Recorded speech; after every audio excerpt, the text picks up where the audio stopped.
بار دیگر تکرار میکنم که مسلمانی ما و طاعت و عبادت ما را کسی از دست ما نمیگیرد.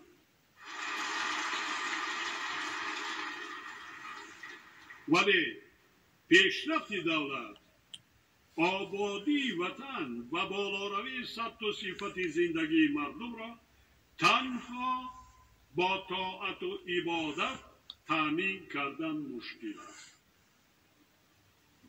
طلبات زمان نو دیگر است.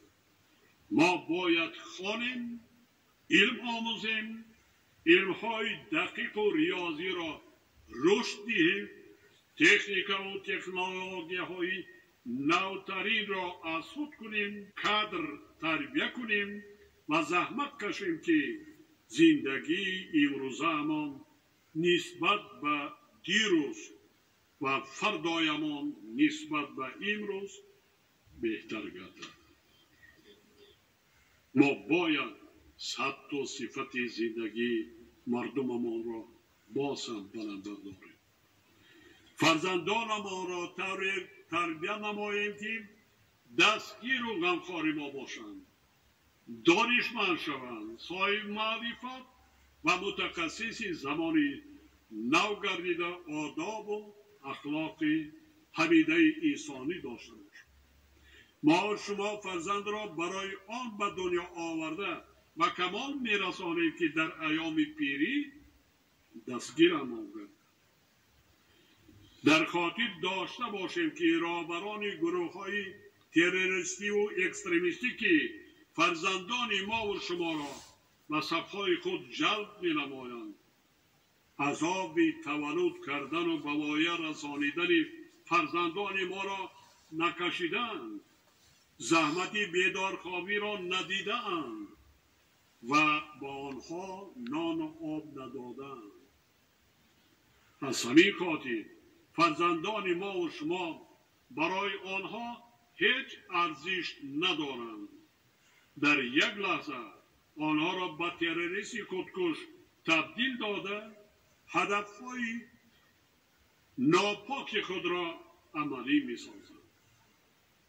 بعدی از دست دادن آنها تنها جان پدر و مادر می سوزد و خلاص. در عرفیت میگوید هر بوته که آتش میگیرد و میسوزد و خودش احساس میکند. و ببینید همه تشکیل کنندگان سالهای 90 عصر گذشته، همه تروری اونها که میکنند، چرا خودشان نمیکنند؟ اهل اولا فرزنده هم از صحت سلامت میلیون ها کشته شدند. برای چی؟ برای هدف غرضناک سر قدرت آمدن، حاکمیت به دست گرفتن. همین شعار اسلامی. ما نباید بذاریم که نام فرزندان ما در تاریخ ملت همچون تروریست یا افراطگرا ثبت شود. این در شأن پدر و مادر تاجیک و ملت صاحب فرهنگ و باستانی تاجیک عیب است. پس بیایید فرزندانمان را تربیه نماییم، علم آموزانیم و صاحب کسب گردانیم که در زندگی آینده خود اذیت نکشند، راگم نزنند، دستیار و غمخوار پدر مادر باشند. محض به همین خاطر ما این مسئله را در سطح معیاری کنستیتوسیون قبول نمودیم که در سن سال کلانساری پدر و مادر فرزند برای نگاهبین پدر و مادر وظیفه‌دار است، مسئول است. ما باید اتحاد و همبستگی، صلح و ثبات جامعه و وحدت ملی ما را که جوشن ملی ما در مقابل خطرهای زمان معاصر می باشند چون گهورک چشم حفظ کنیم.